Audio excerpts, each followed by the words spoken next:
to input ratio, the dominant market ideology has to select against a ground-up remodeling of the market offering to avoid this negative effect upon its stock.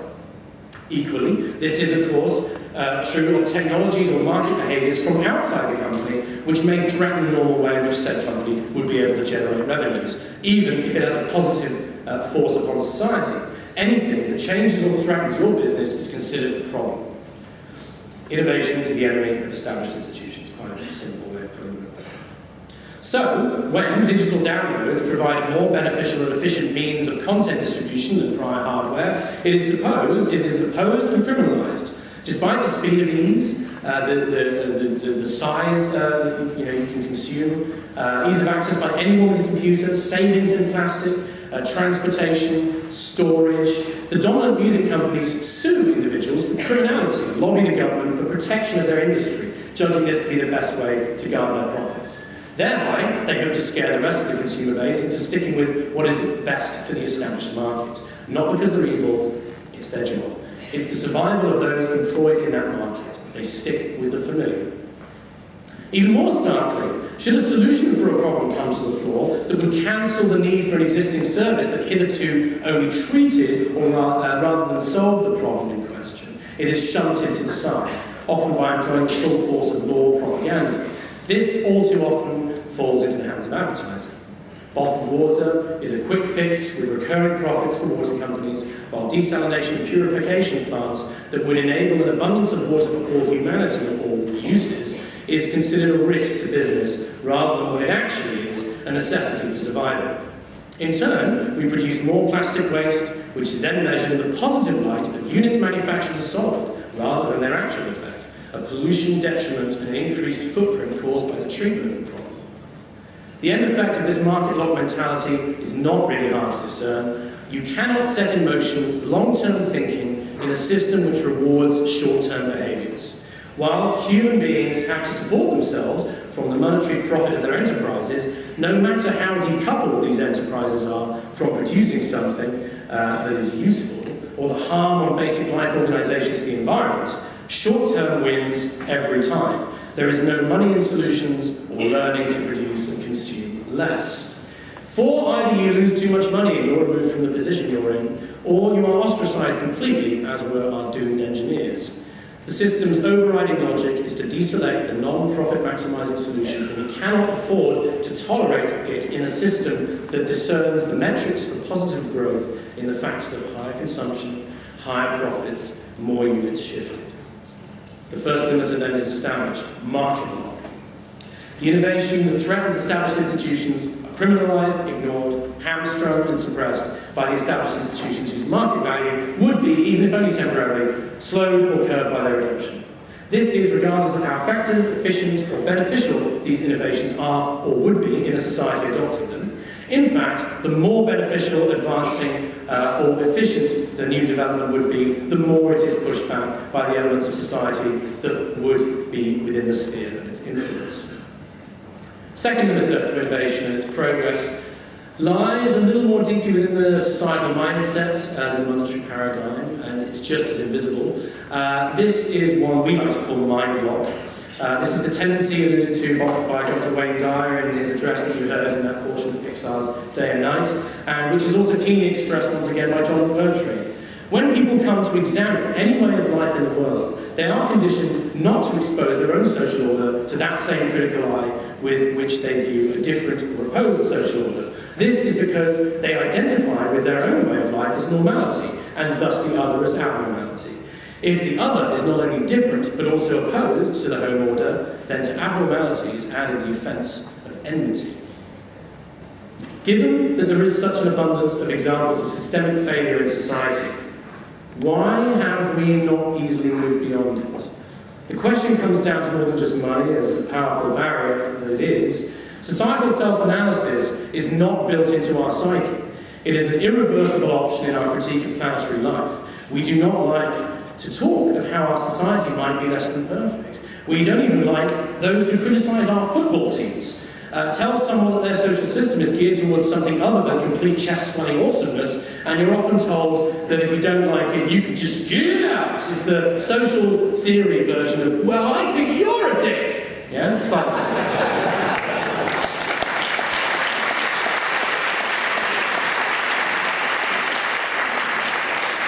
Normal is normal. Normal can't be what could be said to be necessary for scrutiny.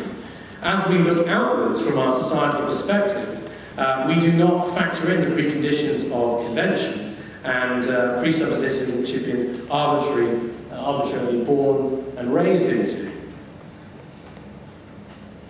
What is normality? You were all born at 1,044 miles an hour. The rotational speed of the Earth. Yet you believe you're static, sitting in those chairs right now. When you stand up, you're actually standing outwards. Downwards is actually inwards. The sun doesn't set or rise. We're at a different position in the universe every single minute. It appears then that we can get used to just about anything. This then is what I mean by normality. Much of society appears pretty much normal to its inhabitants and therefore natural or inevitable, not begging questions. What is considered by any of us to be mundane or a given becomes mundane or a given only by repetition, and whatever we are always surrounded by defaults to that status.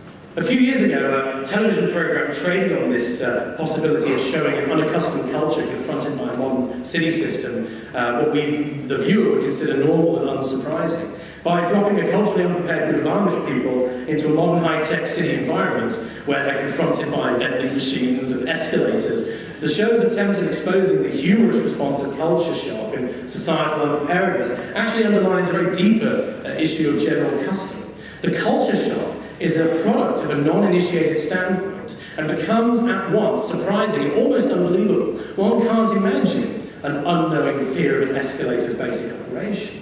Even my daughter loves playing with them, for one has never not been used to them. Additionally, we tend to assume that our societal level of trust and coherence exists that would mean that dangerous architecture or hazardous obstacles are minimized. Therefore, we trust that escalators will not mangle us, that lifts will not plummet 18 floors suddenly, that any household item will not explode when used. There we go. Or plugged in, and that our house will not collapse when we are about to open the front door.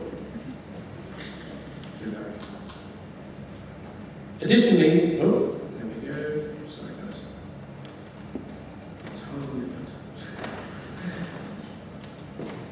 Over and above these general trust and belief systems in established cultural aspects is the established values which operate, and which are also bought into at the same level of trust as the physical ones. Amongst them may be the following: the army are fighting for my freedom, surveillance is for the provision of safety, advertising is a means to educate me, for example, about the best way of looking after my health, and so on. Amongst them, more often than not, is also the general value that it's highly unlikely to mean that the values of the surrounding social order are or would be harmful, misleading, predatory, or detrimental to me and my fellow inhabitants. For to believe that the values are out of order would be to appear to be rather paranoid and what is tellingly called antisocial. There must be something wrong with you if you don't support the structure and find it predatory. After all, that's not what society is about, is it? What we consider to be our values are in fact arbitrary conditioning byproducts of, on one extreme, which evolve out of our need to feel perpetually, our need not to feel perpetually worried and surprised and disorientated by the regularly appearing environment and cultural attributes, and on the other extreme are deliberately reinforced by the dominant perspective of the ruling social order. As Dr. Gabor Maté puts it, what you have to understand about an intellectual culture of society is that it actually reflects the power interest in that society, the dominant perspective. And built right into the dominant value structure is the taboo of questioning the authority by which it is delivered. Fear of the unknown and fear of ostracism ensure that the advent of new opinions, new realizations, or anything that is new at all is met with discomfort, fear, even anger. And it's true of every existing society to get today. Again, nurturing this block against exposing the habituated and socially constructed self, and more deeply the regulating order which has constructed it, is a transcultural problem. Here is our second limiter to answer the first market block. Resting within and under the market system shared by most of this planet is the culture blindness of basic societal functional analysis, our values, the mind block.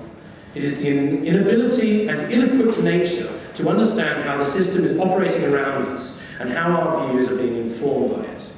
Third and finally, there is the sphere of education, something which Jim Phillips has dealt with in the applied sense. By education, I don't simply mean school, university, and grades, and cheating, but also the methods of the distribution of information that exist within a society, including schools, universities, television, radio, internet-based media, films and documentaries, books, printed material, conversations, and so on. Education, in my sense, is the systemic assimilation and distribution of information within a society, the furthering of any knowledge and its modification, adjustment, development, and redistribution.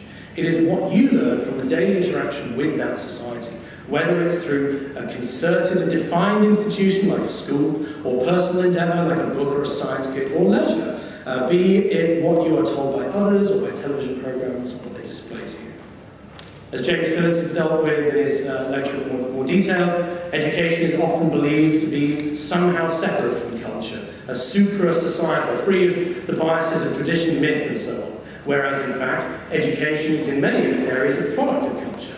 One need only to really read a history book written under communist rule or the modern American school system to witness this bias. Not only are the teachers, journalists, and authors and so on all victims of that culture, but the syllabus of an institution born of a traditional society with set doctrines is itself a machine that pumps out information well below the rate of actual advance that the society experiences, which is, as discussed already, hindered by the previously discussed mechanism of market work. So, look only to Semmelweis's experience of how his discoveries were dealt with by the established colleges. The dominant educational model often implicitly supports the rule and value system. It is the dominant perspective. Thus, schools which produce well-adjusted citizens and well-rounded individuals are in fact producing individuals which are adjusted to the flaws and presuppositions of that society. As G.P. Krishnamurti put it is no measure of health to be well-adjusted to a profoundly sick society. Fair and balance will often reflect the most acceptable perspective to the preconditions of its viewing audience. Not only not to do so risks alienating the audience on the basis of the sensibilities that have been attuned to the logic of that zeitgeist, and the means of a loss of advertising value and such advertising revenue. Of course, these three limiters, these three limiting attributes of our system aren't separate. They obviously inform one another. Education and societal normalization creates the bedrock from which we build our rationality. In turn, we educate others on the basis of our own bedrock. We're subject to market forces, no matter what our personal opinion of what the best might be. We're governed by the need for employability, which in turn modifies our behaviour to maximise and ensure the chances of staying employed. Should disruptive innovation come our way, we reject it by necessity. So, what do? If we are to defeat this mind block, we need to replace it with something that will not fall prey to the same problem. We must be careful to base our new value associations on a bedrock free of hearsay, mindless tradition, and build into it an aspect of self-checking and self-regarding as to our new operation. If we do not, we will not be able to correct our path, as we have not been able to correct it up to this present moment. The only sort of societal model to escape this mind lock, the predominant value program, the dominant perspective, must be one that bases itself within the deliberate frame of self-analysis, physical proof, and evidence of its standpoint and views or behaviours, tenets, and operational attributes, and whose goal is, instead of the maintenance of any established order of values, to reassess and willingly update and swap out the redundant, defective, or unsustainable practices or values which produce negative retroactions and reactions within a society. At the same time, the place of systems of knowledge, learning, research, and inquiry must stand at the forefront of such a society if we're able to gather such feedback in a cohesive, meaningful way. If we are to progress, these systems must be open and freely available for all to access them. A great deal of the issues we see in the stories we've discussed and what we see in the world come from restricted access, from blocking and compartmentalising pre-existing areas of culture or of information. This, if we are able to progress, must be overthrown. And if you think about it, there is no actual way of successfully cooperating and working together if we continue the practice of ownership, because ownership presupposes non-cooperation. There is already a value program, an attitude, a practice that fits this bill, with the necessity of proof, testing, self-awareness, and self-critical analysis The scientific method is the method by which we can serve